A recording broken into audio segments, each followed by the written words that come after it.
শ্রী শ্রী কুলদানন্দ ব্রহ্মচারী মহারাজ প্রণীত শ্রী শ্রী সদ্গুরু সংঘ পঞ্চম খণ্ড থেকে পাঠ।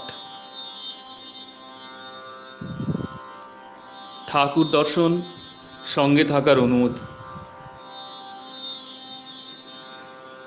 বেলা প্রায় 2টার সময় অভয়বাবুর সহিত সুকিয়া স্ট্রিটে রওনা হইলাম। সুকিয়া স্ট্রিটের প্রায় শেষ ভাগে রাস্তার দিকে গাড়ি বারান্দাওয়ালা প্রকাণ্ড অট্টালিকা। ঠাকুর এই বাড়ির দোতলায় আছেন শুনিলাম। অভয়বাবুকে অগ্রগামী করিয়া পশ্চিম দিকের বাহিরের লোহার ঘোরানো সিঁড়ি দিয়া দক্ষিণ দিকে গাড়ি বারান্দায় উপস্থিত হইলাম। আহারান্তে 12টা হইতে 4টা পর্যন্ত ঠাকুর হলঘরের কতকাংশ পর্দা খাটাইয়া একাকী আসনে বসিয়া থাকেন। সুতরাং ওখান হইতেই ঠাকুরকে দর্শন করিয়া সাষ্টাঙ্গ প্রণাম করিলাম। মনে মনে প্রার্থনা করিতে লাগিলাম, ঠাকুর দয়া করিয়া পাহাড় হইতে যেমন টানিয়া আনিলে, তোমাতে ভক্তি বিশ্বাস দিয়া অবশিষ্ট দিন তোমারই সঙ্গে রাখো, এই আকাঙ্ক্ষা করি। ঠাকুর এই সময় মগ্নাবস্থায় ছিলেন। অস্পষ্ট হু হু শব্দে আমার প্রার্থনায় সায় দিয়া মাথা তুলিয়া বসিলেন এবং আমাকে দেখিয়া স্নেহপূর্ণ হাসি মুখে ইঙ্গিতে জিজ্ঞাসা করিলেন, এখন কোথা হতে এলে? হরিদ্বার হতে কবে এসেছ?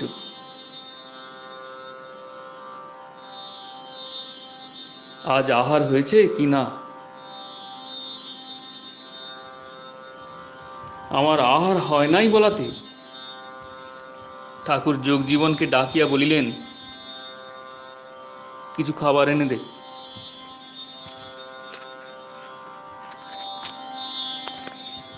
যোগজীবন উৎকৃষ্ট খাবার আনিয়া ঠাকুরের নিকট ধরিলেন। ঠাকুরের আদেশক্রমে দিবাভাগে আহার, বিশেষত মিষ্টি খাওয়া আমার পক্ষে নিষেধ থাকিলেও ঠাকুরই আমাকে সম্মুখে বসাইয়া রসগোল্লা, সন্দেশ প্রভৃতি সহস্তে প্রদান করিয়া পরিতোষপূর্বক খাওয়াইলেন। পরে একটু সময় চুপ করিয়া রহিলেন। ঠাকুরের এত আদর যত্ন পাইয়াও আমি উদ্বেগ শূন্য হইতে পারিলাম না। ঠাকুরের কথা মনে হওয়ায় ভিতরে বিষম তোলপাড় আরম্ভ হইল। ঠাকুর বলিয়াছিলেন, এবার ব্রহ্মচারী হয় এদিক, না হয় ওদিক হবে। হরিদ্বারে গিয়ে ঠিকমতো চলতে পারলে খাঁটি ব্রহ্মচারী হয়ে সন্ন্যাস পথে চলবে, না হয় গৃহস্থালী করতে হবে। এবার আমার অদৃষ্টে কি আছে জানি না। পাহাড়ে থাকা আমার সার্থক হইয়াছে কিনা, ঠাকুর আমাকে শ্রীচরণে আশ্রয় দিয়া চিরকালের মতো সন্ন্যাস পথে চালাইবেন কিনা, অথবা গৃহস্থালী করিতে পাঠাইবেন না কি, তা ঠাকুরই জানেন।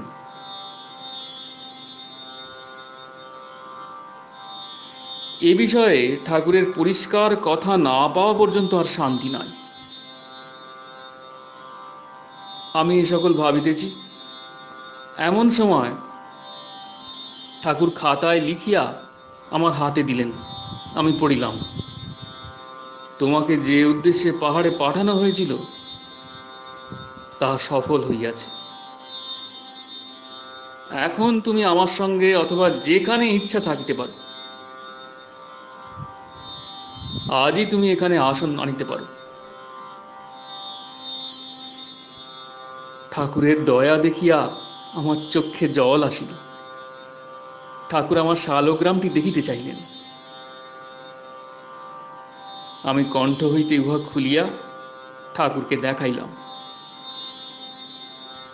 ঠাকুর একটু সময় উহার দিকে চাহিয়া থাকিয়া বলিলেন, চক্রটি খুব ভালো।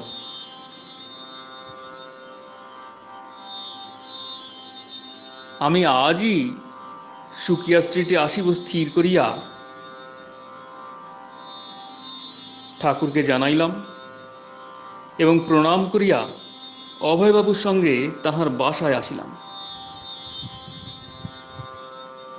ভাতে সিদ্ধ ভাত কোনো প্রকারে রান্না করিয়া ঠাকুরকে ভোগ দিলাম।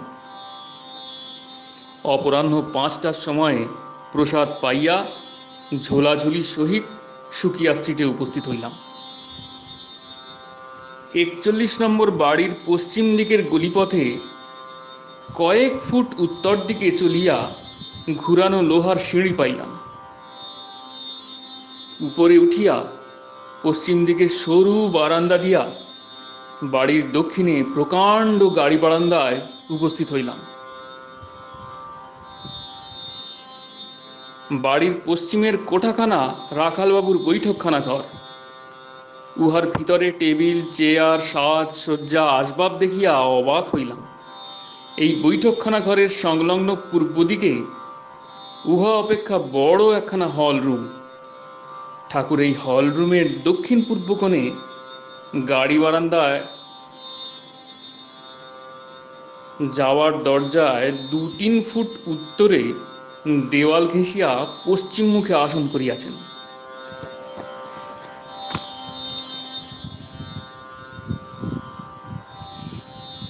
আমি গাড়ি বারান্দার উপরে গিয়া দেখি বহু লোক দাঁড়াইয়া হইয়াছেন। হলরুমও লোকে পরিপূর্ণ। আমি ঘরের সম্মুখে বারান্দায় সাষ্টাঙ্গ হইয়া পড়া মাত্র ঠাকুর আমাকে দেখিয়া হুঁ হুঁ করিয়া ডাকিতে লাগিলেন। নিকটে যাইতেই ঠাকুর আমাকে তাঁর বাম পাশের দরজার পশ্চিম ধারের যে দেওয়াল, সেই দেওয়ালের গা ঘেঁষিয়া উত্তর মুখে আসন পাতিতে বললেন। ঠাকুরের আসন হইতে প্রায় 4 হাত অন্তরে উত্তর মুখে আমি আসন করিয়া বসিলাম। ঠাকুর ইঙ্গিতে বলিলেন, দিনরাত তুমি এখানেই থাকিও। ঠাকুরের এই অসাধারণ দয়া দেখিয়া আমার বড়ই আনন্দ হইল। আমি স্থির হইয়া বসিয়া নাম করিতে লাগিলাম।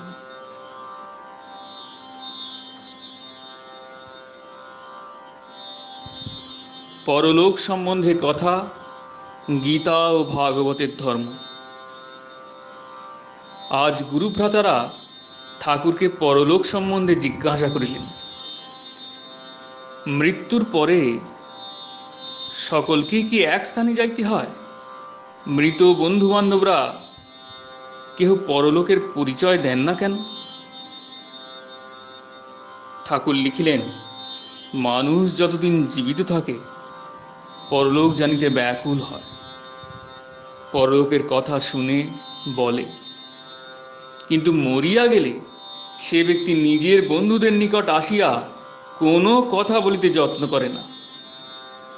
ইহাতে এই সিদ্ধান্ত হয় যে পরলোক সকলের পক্ষে এক প্রকার নহে।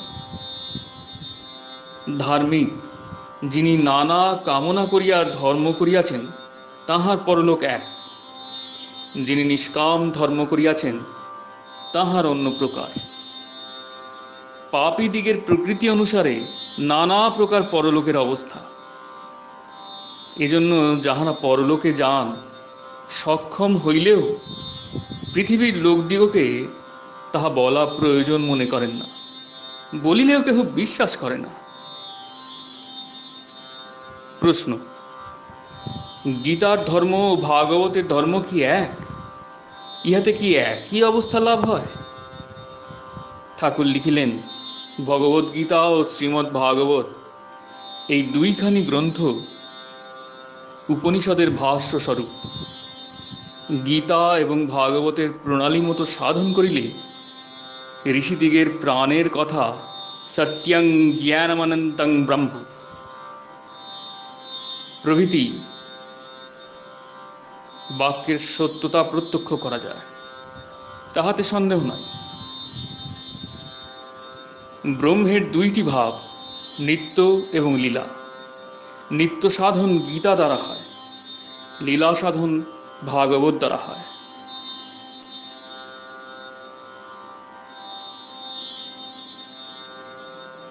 ব্রহ্মবিদ परमाप्नोति शोकं तरति चात्मवित् रस ब्रह्म रसं लब्धानंदी भवति नान्यथा।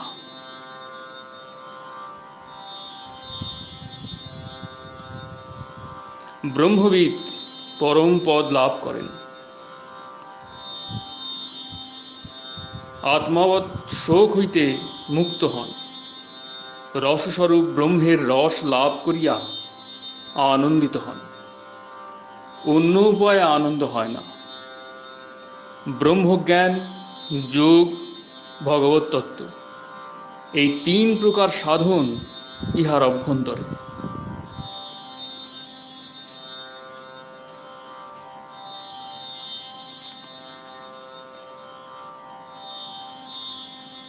ভক্তি ভালোবাসা নয়, ভক্তি গোপনীয়া। প্রশ্ন: ভক্তি ও ভালোবাসা সবই কি মায়া? ঠাকুর: ভক্তি ভালোবাসা নয়। ভক্তি, ভজন, ভালোবাসা আসক্তি। পুত্রকে স্নেহ করি, বন্ধুকে ভালোবাসি, এ সকল মায়া। পুত্রকে পূজা করি, কন্যাকে পূজা করি, স্ত্রীকে ভক্তি করি, পূজা করি।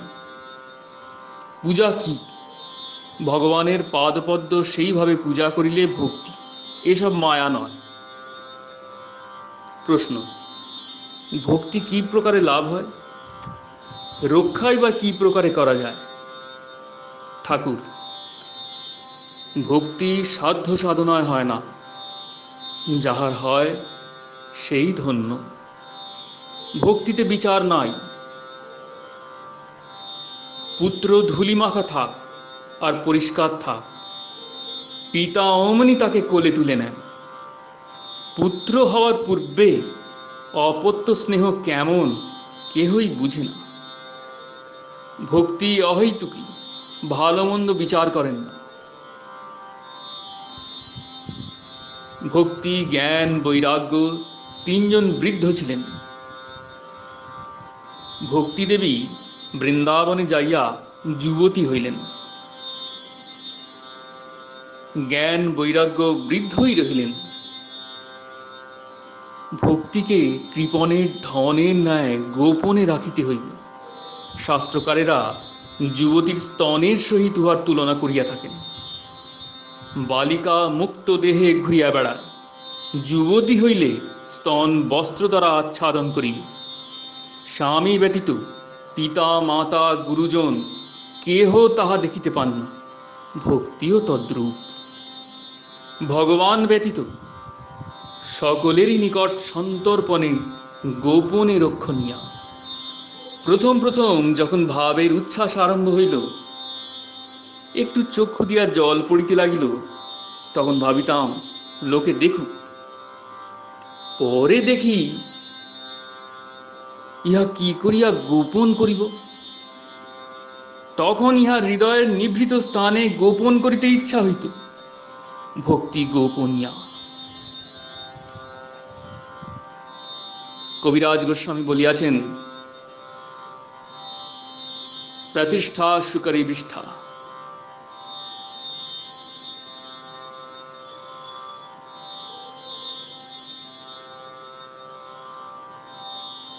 প্রতিষ্ঠা সুকরি বিষ্ঠা লোকে অঙ্গুলি দিয়া দেখাইলেই ক্ষতি।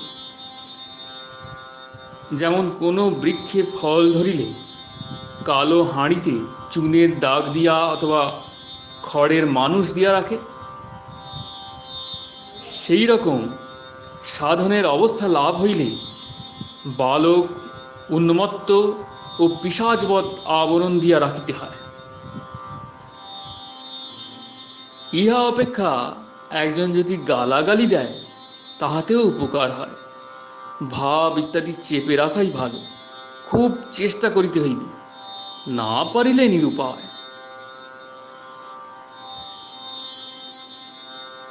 মোটে কিছু না হয় চুপ করে বসে থাকে, সেও ভালো।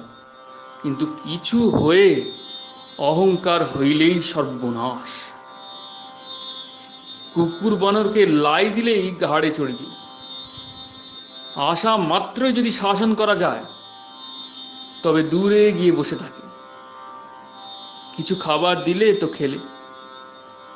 প্রতিষ্ঠাও তদ্রূপ। সন্ধ্যার সময়ে সংকীর্তন আরম্ভ হইল। সংকীর্তনের আনন্দে সকলেই মাতিয়া গেলেন।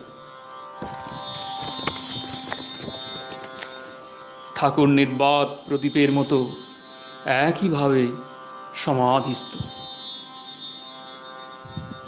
কীর্তনান্তে ঠাকুর স্বহস্তে হরিলুটের বাতাসা চারিদিকে ছড়াইয়া দিলেন। কিছুক্ষণ গুরুভ্রাতারা ধর্ম প্রসঙ্গে আনন্দ করিয়া আপন আপন আবাসে চলিয়া গেলেন। আমি ঠাকুরের ৩-৪ হাত অন্তরে নিজে আসনে আসিয়া শয়ন করিয়া সুখে রাত্রি কাটাইলাম। শেষ রাত্রি ৪টার সময় জাগিলাম। উঠিয়া দেখি সকলেই নিদ্রায় অভিভূত। ঠাকুর নিজ আসনে সমাধিস্থ হইয়া রহিয়াছেন। গতকল্য সন্ধ্যার সময়ে আসিয়া বাড়ির কোথায় জল, কোথায় কল, কোথায় পায়খানা কিছুই জানিয়া নিতে পারি নাই। সুতরাং মেচুয়াবাজার স্ট্রিটে অভয়বাবুর বাসায় চলিয়া গেলাম। সেখানে শৌচান্তে স্নান করিয়া শালগ্রামের জন্য ফুল, তুলসী, গঙ্গাজল সংগ্রহ করিয়া সুকিয়া স্ট্রিটে আসিলাম। নিয়মিত সন্ধ্যা তর্পণ ও ন্যাস করিয়া শালগ্রাম পূজা আরম্ভ করিলাম।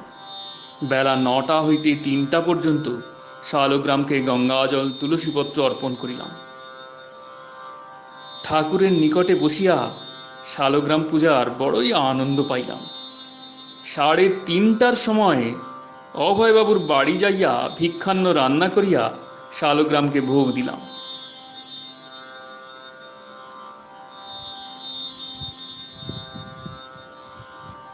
আহারান্তে সন্ধ্যার সময় সুকিয়া স্ট্রিটে আসিলাম।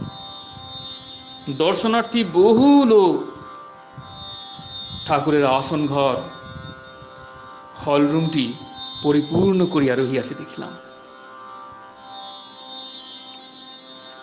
জয় গুরু, জয় গুরু, জয় গুরু, প্রণাম।